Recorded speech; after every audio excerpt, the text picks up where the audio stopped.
It's Friday, May 22nd. My name's Juan Brown. You're watching the Blanco Lirio channel, and breaking news, a Pakistan International Airlines Airbus A320-200 has gone down off of the departure end of runway 25 right at Karachi International Airport, Pakistan.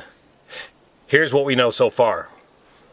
From the Aviation Safety Database, the aircraft is an Airbus A320-214, serial number 2274. First flight was in 2017, 15 years ago, powered by the CFM56 engines. Pakistan International Airlines Flight 8303, an Airbus A320, crashed on approach to Karachi International Airport, Pakistan. The airline stated there were 91 passengers on board and 7 crew members. The flight departed Lahore at 13:05 local time and was expected to arrive at Karachi about 14:45 local, so about an hour and a half long flight.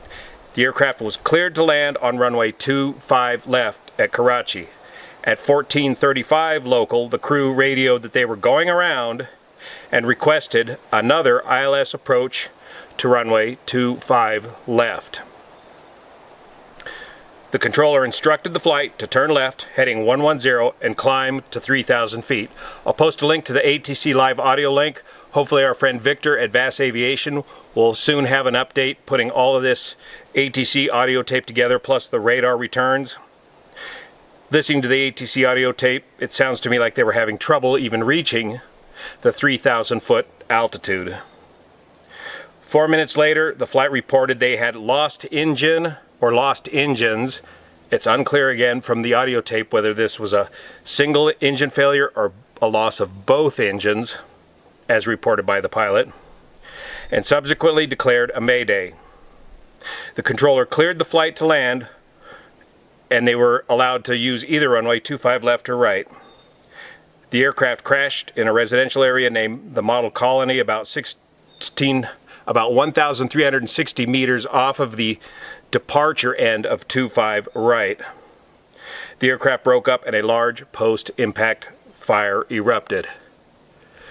So why the aircraft went around is shaping up to be one of the strangest stories I've seen in an aircraft accident, thanks to some sharp Pakistani plane spotters that provided us some photos. Let's go inside and take a look and see what happened potentially to this aircraft. Karachi is located here along the Gulf of Oman in Pakistan. The flight originated out of Lahore, about an hour and a half long flight. The weather at the time was good, no significant weather, light winds down the runway. And here's the vertical flight profile. Looks like they achieved an altitude of about 34,000 feet. Now let's take a closer look at this last portion of the vertical profile. On the ATC audio tape, you can hear the crew getting established for the ILS 25 left, and at the same time, you can also hear the gear warning ding, ding, ding, ding going off during the radio transmission. At about 14:34 Z, you can see that the aircraft did a go-around. According to eyewitnesses, the aircraft landed on its engines without the gear extended, and subsequently went around after the engines made contact with the runway surface. This all needs to be confirmed. Now, it's been a few years since I've been in the Airbus. I've got a couple thousand hours in it, but let's do a couple quick systems review. This is what it sounds like when the gear is not down. When you go to lower the landing gear handle and the gear does not extend correctly, you'll hear a ding, ding, ding. It sounds like a door open light in your car. Let's check out this quick clip from Captain Joe on this very phenomenon. So let's imagine you were on approach and just extended the landing gear, and this happens. The ECAM is requesting us to perform the landing gravity gear extension checklist. So you hear the ding, ding, ding, ding. That's indicating you've got a gear unsafe situation. You've lowered the landing gear handle in the Airbus, and the landing gear did not properly extend. Now let's hear a clip of the actual audio tape captured by ATC Live and recorded on Victor's VAS Aviation website. We are comfortable. We can make, inshallah. We are comfortable now, and we are out of 3,500 for 3,000. Established ILS 25 left. Sir, we are established on ILS 25 left. 8303 clear line 25 left. Roger, Pakistan 830. Did you hear the ding, ding, ding of the gear unsafe indication? This will be followed by a go-around. 303 going round.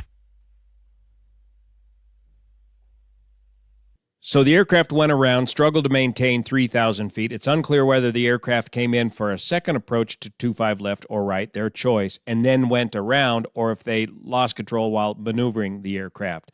But there's another very important piece of evidence captured in this photograph. In this photograph, you can see that the ram air turbine, or the RAT, is extended. Here's the implications of what that means.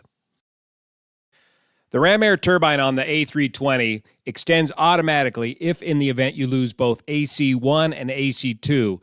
In other words, if you lose both engines and both engine-driven generators, the RAT will automatically extend. The RAT can also be manually extended by pushing a button up in the cockpit, but normally it automatically extends.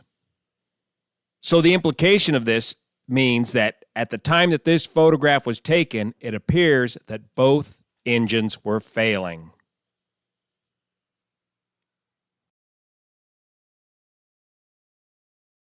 For a complete discussion on the RAT, again, turn to Captain Joe's video on this subject. But the basic idea is the A320 Airbus is a hydraulic and electric aircraft. You need the electrics to power the fly-by-wire flight control systems. The whole idea of having the emergency ram air turbine is to provide electrical power and hydraulic power via the center or blue hydraulic system, as it's known in Airbus parlance. The landing gear is powered by the left or green hydraulic system in the Airbus, and the ram air turbine has little or nothing to do with the extension of the landing gear. The landing gear can be manually extended with the help of a hand crank located on the center console. One additional piece of evidence that indicates the engines were not producing much, if any, power on impact is this picture of the high bypass fan section showing little or no damage to the fan blades upon impact. So investigators should easily be able to get this all sorted out once they recover the flight data recorder and the cockpit voice recorder to this aircraft. Somehow this crew managed to initially touch down without the landing gear extended, damage both engines severely, and yet somehow get this aircraft back up in the air, stagger around the pattern again, only to have those two engines subsequently fail due to the damage that they sustained upon the first go-around without the landing gear extended. A very bizarre series of events.